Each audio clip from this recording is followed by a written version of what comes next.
মহিলাদের পাল্লায় পড়লে জীবন ধ্বংস হবে, কথা সত্য।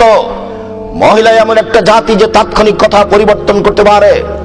এই বোকা ছেলে, তোমাকে যেই ওয়াদা দিয়েছে সময়ে সময়ে জেনার সাথে লিপ্ত হবে, ওই ওয়াদাই কালকে তোমাকে ভঙ্গ করে বিপদে ফেলে তোমাকে কোর্টে জেলে উঠাবে। তুমি সাবধান থেকো। তোমাকে আরো সতর্ক করছি, আজকের পরে তোমার মোবাইলে যেন কোনো মেয়ের নাম্বার আর না থাকে, কোনো মেয়ের সাথে যেন আর তোমার কথা না হয়। তুমি জেনার প্রতিশ্রুতি দিয়ে তার সাথে চলছ। তুমি জানো না জেনা মহাপাপ, তোমার অবৈধ সম্পর্ক আজও চলছে।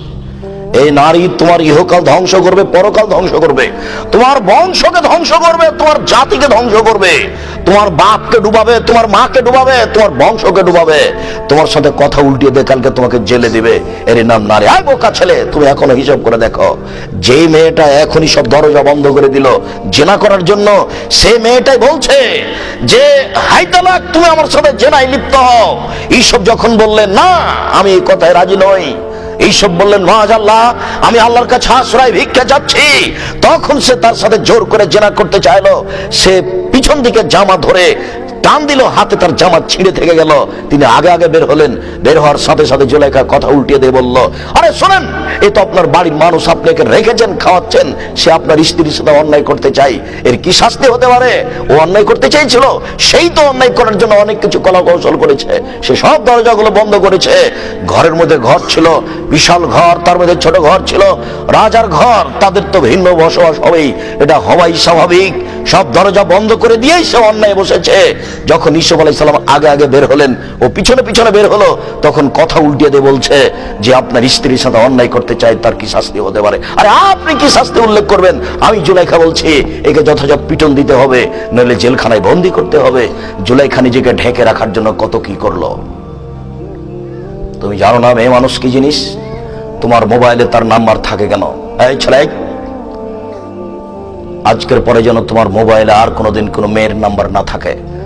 তুমি এখানে সম্পূর্ণ কেটে দিয়ে উঠাবা। আব্দুর রাজ্জাক সাহেব, কতগুলো নাম্বার আমার মুখস্থ আছে। আমি যখন একাই থাকি তখন দেখি ধীরে হাত চলে যাচ্ছে, যাবে এ কথাই স্বাভাবিক। তোমাকে আজকে একটা কৌশলের কথা বলে যাচ্ছি, শোনো। আজকে যখন তুমি রাত্রে ঘুমাবা, তুমি মোবাইলটা লক করে শুয়ে গেছো, কিন্তু কিছুক্ষণ পরে দেখছো তোমার হাতটা ঠিকই মোবাইলে চলে গেল, লকটা খুলেও দিয়েছো, তুমি এখন নাম্বার টিপছো। এরকম একটা পর্যায়ে যখন আসবে, তখন তুমি লাফ দিয়ে উঠে ল্যাপটপ ফেলে দিয়ে তুমি ঘরের বাইরে চলে আসো, আর তুমি মুখে বলো, তোমার মুখে লাথি মারি, আর পাটা তুমি পায়ের মাটির উপরে এভাবে ঘষটাতে কচলাতে, তোমার মুখে আমি লাথি মারি, ছি ছি, তোমার মুখে আমি থুতু মারি, নাউজুবিল্লাহ মিন জালিক, আমি ওয়াদা করেছি আমি তার সাথে আর কথা বলবো না। শয়তান তুই চলে এসেছিস, এই শয়তান তোর মুখে আমি লাথি মারি, এই শয়তান তোর মুখে আমি লাথি মারি, নাউজুবিল্লাহ মিন জালিক, নাউজুবিল্লাহ মিন জালিক, নাউজুবিল্লাহ মিন জালিক, ছি ছি, থু থু, তোর মুখে আমি থুতু মারি, মানে শয়তান চলে এসেছে। তুমি 2-1 মিনিট পরে দেখবা ঠান্ডা হয়ে গেছে। এখন রাত্রে শুয়ে যাও, আর হাত যাবে না মোবাইলে। তোমার ঘর ভর্তি শয়তানে। তুমি যদি এখানে তোবা না করতে, তাহলে ইবলিশ আসতো না। হিন্দুর মেয়েটাকে ইবলিশ বলতে যাবে না। ও মহিলা মানুষ, তুমি মাথা থেকে কাপড় নামাও না, এই কথার ইবলিশের কোনো প্রয়োজন নাই। ইবলিশ চাঁপাইনবাবগঞ্জের ভাষায় 14 লেভেলে পড়া। ও জানে যে হিন্দুর মেয়ে জাহান্নামে যাবে, কাজে তার ওখানে কোনো কাজ নেই। ও জানে ইহুদি খ্রিস্টান জাহান্নামে যাবে, কাজে তার ওখানে কোনো কাজ নাই। তুমি তোবা করনি, তার আগে ইবলিশ তো তোমাকে লাগিয়ে দিয়ে খুব আনন্দে ঘুরছে।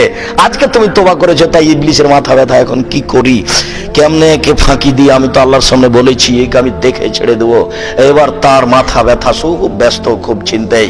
তুমি খালি সর, সাথে সাথে ঘর ভর্তি। ও আয়সা বলছে, ও আয়সা বলছে, খালি তোমার মাথায় বলছে কি করি। তার সাথে কথা বলাই লাগে, একটু বলি না, একটু বলবো, কি করি। এসব শয়তান করাচ্ছে। যাকে দেখতে পাওয়া যায় সে হলো মানুষ শয়তান, আর যাকে দেখা যায় না অন্তরে জায়গায়, তার নাম জিন শয়তান।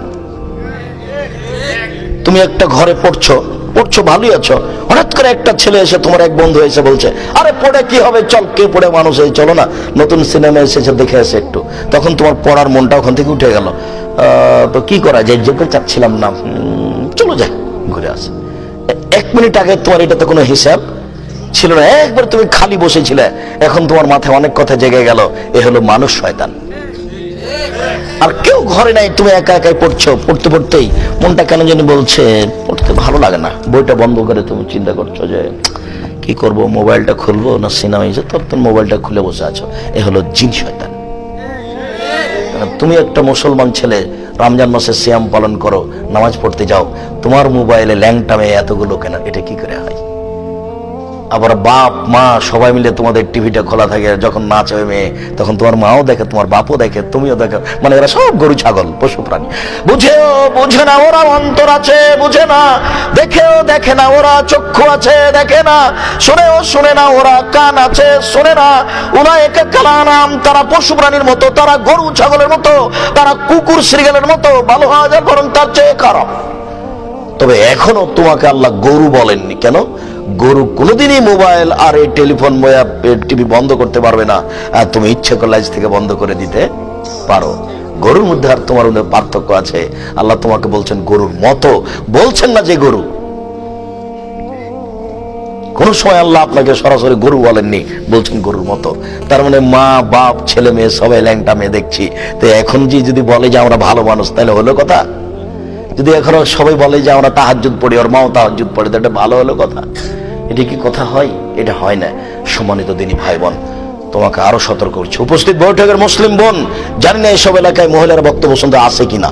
অবশ্য আমরা তো চাঁপাইনবাবগঞ্জে অনেক দেখি সবচেয়ে বেশি আছে দিনাজপুরের দিকে।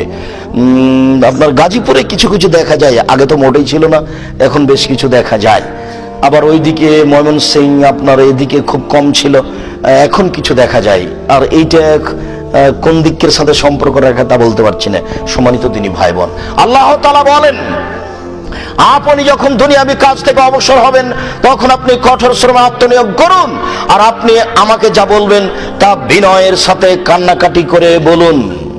ময়মনসিংহ, টাঙ্গাইল, জামালপুর, শেরপুর, আপনার নেত্রকোনা, কিশোরগঞ্জ, এসব ডিস্ট্রিক্টের ভাষায় কাড়ু বাড়ু করে বলুন, কাকতি মিনতি করে বলুন। ঢাকা, গাজীপুর, নরসিংদী, নারায়ণগঞ্জ, মুন্সিগঞ্জ, এসব ডিস্ট্রিক্টের ভাষায় কাকতি মিনতি করে বলুন। আর রংপুর, দিনাজপুর, লালমনিরহাট, নীলফামারী, কুড়িগ্রাম, পঞ্চগড়, ঠাকুরগাঁ, জয়পুরহাট, বগুড়া, এসব ডিস্ট্রিক্টের ভাষায় কাও বাউ করে বলুন। চাঁপাইনবাবগঞ্জ, রাজশাহী, নাটোর, নওগাঁ, এসব ডিস্ট্রিক্টের ভাষায় হাত পা ধরে বলুন। আপনি আমাকে যা বলবেন তা বিনয়ের সাথে কান্নাকাটি করে বলুন। এটা আল্লাহর আদেশ। হোম শিখলে আল্লাহর কাছে কিছু চাইবেন তা হয় না। আর একাই চাওয়ার চেষ্টা করতে হবে, সবাই মিলে নয়।